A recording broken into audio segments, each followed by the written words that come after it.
The thing about Stargardt is it's something I can talk about for hours and hours, but I'm going to try to keep this short and sweet. Hey everyone, it's girl Alisha. If you need my guide, subscribe. If you already have, tap the bell button to stay updated with my channel.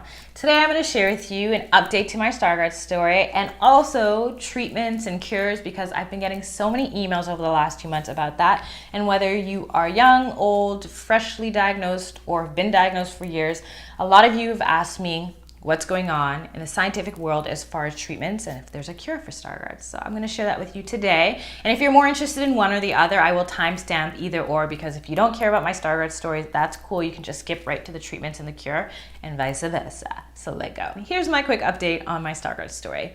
So as you might know, over the last 365, I'd say it's gotten worse maybe 2 or 3 times.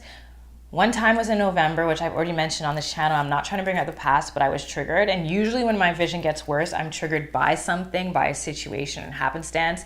This time, last Thursday though, I cannot tell you what triggered it, but it was the craziest and weirdest thing ever. I was editing a video for you. It was the Blue Tansy mask review. Go check that out.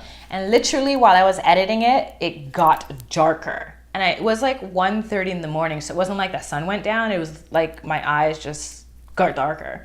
And then when I was trying to focus on things, instead of it being like what it usually is, which I'll explain in a second, it was more like the typical Stargardt's symptoms, which is a gray or black blind spot, which I've never had before. As much as my blind spot has widened over the last few years, it's never changed in color. For me and my strain or type of Stargardt's, which is Fundus fabimaculatus, I tend to overcompensate where my brain receives the message that my eyes are sending. And instead of it having like a blackout spot of what it can no longer see, it colors it in whatever shade it is. So say you're cocoa like me, and I look at you, I will see your cocoa complexion and I won't see your eyes, your nose, your lips, or whatever. Whereas a lot of times when I Google Stargardt's disease or ask other people what Stargardt's, they tend to see a black spot or a gray spot where they're looking directly at, or where like their central focus used to be. So I've always been grateful for that, because I feel like that would be really annoying to like look over here and see black where you're trying to see, which is what I experienced that night. So I just thought maybe I shouldn't be editing so late. Let me go to sleep. But I pressed upload first, but then I realized I didn't press public. So I was really annoyed because it didn't upload right away, but that's another story. And I woke up the next day thinking, you know, I'm more refreshed. I should see better. And there was no longer that black spot, thank God, but everything was oscillating. It was like all the lines that I would normally see as lines had holes and breaks in them. Like the softbox is no longer straight. There's like, it's like wavy. I've never had this before. As much as my vision's deteriorated, whether it's plateaued or drastically gotten worse, it's never changed as in getting blurrier and blurrier and blurrier. This has actually been like an actual change to the point where it feels like there's constantly like a flash in my eyes. I was freaking out. I waited a few days. Things didn't get better, they didn't get worse, and I decided to contact one of the ophthalmologists that I've kept in touch with over the last 8 years. She's incredible. She's not my regular ophthalmologist, but she's the person I go to when things get cray. She was a little worried, so she saw me instantly. Like literally, I called her 5 o'clock on Wednesday, and I saw her Thursday morning, first appointment. And she was worried that my retina detached, which I didn't even know was a thing, and thank God it wasn't a thing. But instead, she did notice that my vision has gotten worse. She doesn't know what's going on, but she thinks that my retina is receiving additional messages that it's sending to neurons in my brain that are actually a reflection of the back of my eye. And the type of Stargardt's I have is, it's like I'm Caribbean to the core, because she describes it as a steel pan that's been beaten. The back of my eyes look like a steel pan that's beaten.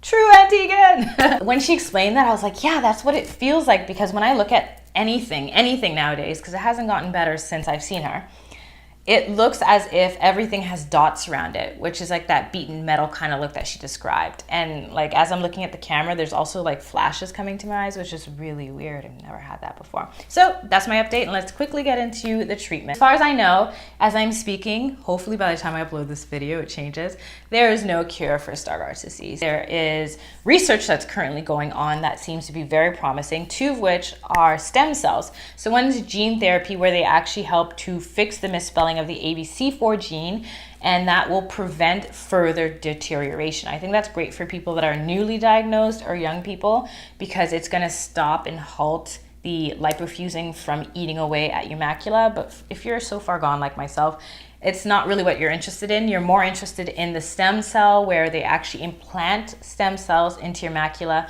to add to your cone population, therefore helping you see more.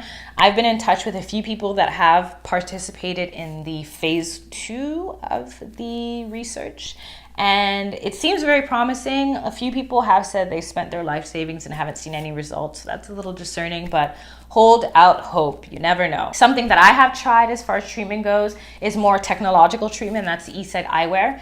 I am on the fence about it. As you know, if you've seen my story time, I've had a very bad experience with them as in a job thing, but it's a whole nother story. Check that out if you really care.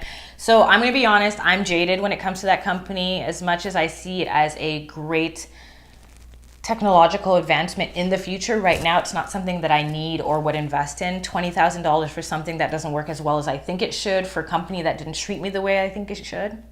Not about that.